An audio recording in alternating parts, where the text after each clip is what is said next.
Recovery efforts on Maui, short-term rentals, and crime. Those are just some of the areas addressed in Governor Green's State of the State last week. The governor joins us now to talk more about his plans moving forward this year. Governor, thanks for stopping by as always. Thank you. Let's get right to it. One of your main priorities is Maui. Can you tell us what's next in the ongoing recovery efforts? It's going to be a long process, but what's coming up? So this stage right now is getting enough short-term rentals converted to long-term rentals. We've been very aggressive about that, and there's some good news to report. They're at 1,367 converted short-term to long-term rentals for FEMA, and then our partners at the state level, DHS and CNHA and others, added more than 700 now, all in aggregate. So there's 3,000 families to care for, 400 families who will get to go back home because their houses are okay. So we're really getting there, but we need to get people into homes. Meanwhile, I'm authorizing a lot of housing builds. We've authorized 500 units already at the state level. The feds are going to help us too, and then the county really is going to amp up things like ADUs and other housing. So we have to get there because this bridge, this rental bridge will only last so long. Yeah, I want to talk more about housing on a state level. Short-term rentals, you had said to help the local housing market, you will sign any bill the legislature sends that will help move these types of rentals into the local housing market. Yes, that's right. So short-term rentals are so lucrative, they get about 400% what regular rentals get for people. So people have invested in properties from all across the world in our market, and that takes housing out of the hands of local families. 52% of all short-term rentals are owned by mainland guys. We have to move those into local ownership. So anything the legislature can do, I will accept. We've promoted a bill which is basically an amnesty bill saying, look, if you sell your short-term rental into a family's possession here locally, you don't have to pay taxes. That should help some. We're going to ask the counties to really raise taxes and be firm on short-term rentals outside of the kind of hospitality districts. That also has worked in a lot of other places like New York, Barcelona, all sorts of places in the world. So we have to do that for our local families. But any creative idea they get to move a lot of inventory into our possession is good because it takes a long time to build housing. You also mentioned guns in your State of the State. You talked about last year's gun buyback program, which was a success. But specifically, what do you plan to do this year to kind of address the issue, especially with the recent crime we've been having? Yes, innocent people are being harmed, as we saw the tragedy that occurred a couple days ago where an innocent bystander lost his life.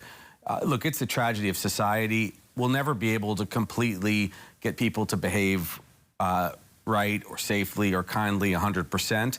That person should go to jail forever that killed that gentleman, but we need to take guns off the street. So I've asked our guys to do gun buybacks all across the state, essentially quarterly. We got 490 some guns off the street in just 6 hours the last time. We have to keep doing that.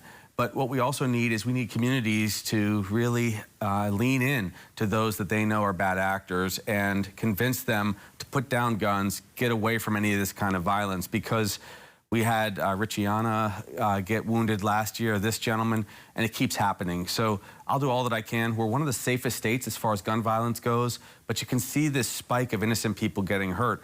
And it's not just guns either. There is now a tragic trend of shameless and random violence that's gone on. The individual that attacked that Chinese woman from China who was a teacher here, my heart is broken over this. I'll see her today in person, but I have to tell you, I'm worried about people who have some instability from a psychological standpoint, who are kind of drifting, often drifting into a tent somewhere and then coming out with a weapon. We're going to take a major action in the next couple weeks because we can't have that anymore. So I'm going to accelerate our Cal Holiday program, get a lot more social work and mental health care to people, and really kind of crack down on that kind of random violence. So I'm bringing everybody together this week. This is important to our community. When you say major action, can you be more detailed into kind of what level you're talking about or what area? Yes, so statewide, but specifically in areas where we've had camps build up. I want extra Cal Holiday villages formed all across the state, but in those areas especially, we'll be doing and announcing some of them right soon. We're going to be opening 1 or 2 of our Cal Holiday in the next 3 weeks, I believe. But I need to accelerate that program. Right now, there, as of last year, was 6,223 people that were homeless in tents in a pretty dangerous space in general. I want to get people finally into housing. And then for those who are very bad actors, the people that are dealing drugs, that are carrying weapons, I want the police to bust them. And I want people who have severe mental illness to finally get the care they deserve. That will, I think, make us a lot safer. And then finally, you also talked about tacking on a fee for visitors, the $25 climate impact fee. This is super important, and I'll explain why. This is just a modified version of what we talked about last year. I'm trying to find a compromise space with the legislature. So the Maui tragedy occurred. We need not only to help those who lost a loved one, which we have set aside $175 million to do, then we're going to have to help all the homeowners and businesses in the middle get made whole, recover. And then we have to look going forward. Now, that climate fee would be going in large part to kind of insuring us against future natural disasters, climate impacts. By securing the future, it'll make us much more able to borrow money, have the private sector monetize what they need to do to take care of the homeowners that lost their properties.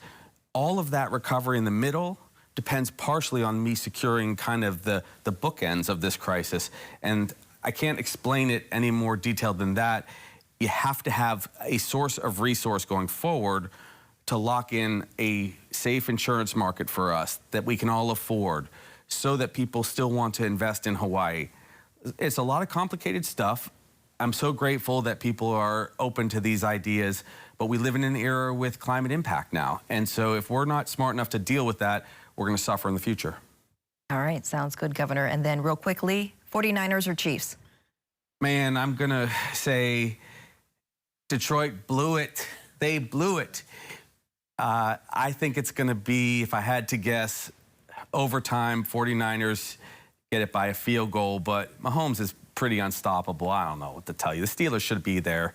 That would be the right Oh, gosh, we just ran out of time, Governor. Sorry. Just kidding. So 49ers by 3? By 3, All I right. think, yes. All right. Thanks a lot for stopping by. You got it.